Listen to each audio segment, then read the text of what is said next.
हम मोबाइल के सिम को जिस कंपनी का सिम होता है उस कंपनी से एक्टिवेट कराते हैं तो वह सिम ध्वनि तरंगे प्रसारित करने लगता है, यानी उस सिम से हमारी बातचीत होने लगती है। उसी तरह मंत्रों को यदि एक्टिवेट कर लिया जाए तो मंत्र बहुत प्रभावशाली हैं। तभी तो संस्कृत में एक श्लोक आया है, देवाधीनम जगत सर्वम मंत्राधीनस्तु देवता, ते मंत्राः ब्रह्मणाधीनम तस्मात् ब्रह्मण देवता। प्राचीन काल में ऐसा कहा जाता था कि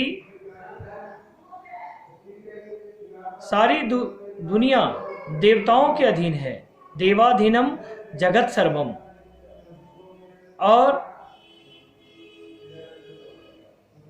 सारी दुनिया देवता के अधीन है और देवता मंत्र के अधीन है। और उन मंत्रों को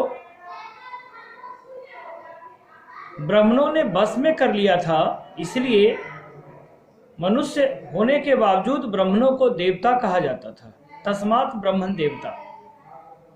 आज के दुनिया में अब जातिगत कोई व्यवस्था नहीं रही, सभी लोग पूजा पाठ करने लगे। तो आज के दुनिया में इसकी व्याख्या इस हिसाब से होनी चाहिए, देवाधीनम जगत सर्वम मंत्राधीनस्तु देवता, ते मंत्राः साधकाधीनम। यानी आज ये मंत्र साधना करने वालों के अधीन है। मैं अपने तरफ से इसकी व्याख्या कर रहा हूं। ते मंत्राः साधकाधीनम तस्मात् साधक देवता। जो भी मंत्र की साधना करेंगे वे देवता के समान हो जाएंगे। अब मंत्र की व्याख्या कैसे की जाए, मंत्र को एक्टिवेट कैसे की जाए, हम आइए इस पर आपका मार्गदर्शन करते हैं। जब भगवान विष्णु का पैर धोया गया तो उससे जो जल मिला उसे ही गंगा जल कहा गया। अब भगवान विष्णु के पैर धोए गए जल को लाने के लिए भगवान राम के 3 पूर्वजों ने तपस्या की, लेकिन गंगा नहीं आई। तो फिर भगवान राम के पूर्वज राजा भगीरथ ने घनघोर तपस्या की, तब गंगा शिव की जटाओं से होते हुए पृथ्वी पर अवतरित हुई। आप सोच सकते हैं कि गंगा माता को पृथ्वी पर लाने में 4 पीढ़ियां गुजर गईं। ये तो कलयुग है। कलयुग में क्या एक बार मंत्र के आराधना कर लेने से सिद्धियां मिल जाएंगी? क्या मंत्र एक्टिवेट हो जाएंगे? अतः आज वास्तुशास्त्र के जिस दोष के निवारण हेतु जिस विषय का मैं चर्चा कर रहा हूं, यह विषय गूढ़ है। इसके हर शब्द को आपको समझना होगा और अपनी आत्मा से परिभाषित करना पड़ेगा। मंत्रों को एक्टिवेट करने के लिए विभिन्न तरह के विधान बनाए गए हैं।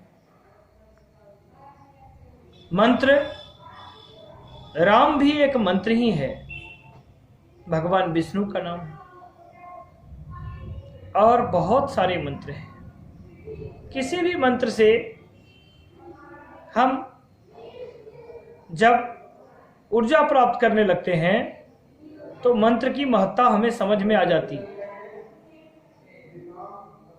आप अपने घर में मां शक्ति की आराधना कीजिए, मां दुर्गे की आराधना कीजिए। माता दुर्गा का 32 नाम, दुर्गा दुर्तिस्मनि दुर्पद द्वै निवारणी दुर्मक छेदनी दुर्साधनी दुर्नाशनी दुर्तो धारणी दुर्निहंत्री दुर्महापा, इस तरह से 32 नाम हैं। आप इन 32 नामों का 32,000 बार जब जाप कर लेते हैं तो यह मंत्र एक्टिवेट हो जाता है। मैं वास्तुशास्त्र के इस तरह के सभी धारावाहिकों में आपको समय समय पर इस तरह के अनेकों शक्तिशाली मंत्रों की व्याख्या करके मैं आपको समझाऊंगा। मुझे विश्वास है कि आप मंत्रों के पराक्रम को समझेंगे और भरपूर लाभ उठाएंगे। माता दुर्गा के 32 नामों का जाप 32,000 बार कीजिए, कलश स्थापित करके कीजिए, किसी भी नवरात्र में कीजिए। और उस नवरात्र में जो कलश में जल बचता है हवन के पश्चात विसर्जन के समय में, उस जल से अपने घर को सिक्त कर लीजिए, पूरे घर को धो लीजिए उस जल से। मुझे विश्वास है कि 3 महीने के लिए वास्तु दोष से आप निवृत्त हो लेंगे। इस सृष्टि में हर बातें एक निश्चित अवधि तक ही सीमित होती हैं। उसी तरह हर मंत्र की व्याख्या और हर मंत्र का पराक्रम एक सीमा तक ही है। आप यह मंत्र बहुत शक्तिशाली है, पूरे पृथ्वी को अपने बस में किया जा सकता है। सृष्टि का कोई ऐसा प्राणी नहीं है जो इस मंत्र के प्रभाव से बस में ना आ जाए। वास्तु दोष उन्हीं में से एक है। यदि इस मंत्र का जाप 1.25 लाख, 11 लाख, 1.25 करोड़ या उससे अधिक किया जाए तो आजीवन वास्तु दोष से आप मुक्त हो सकते हैं। आज इस रहस्य को मैंने आपसे साझा किया।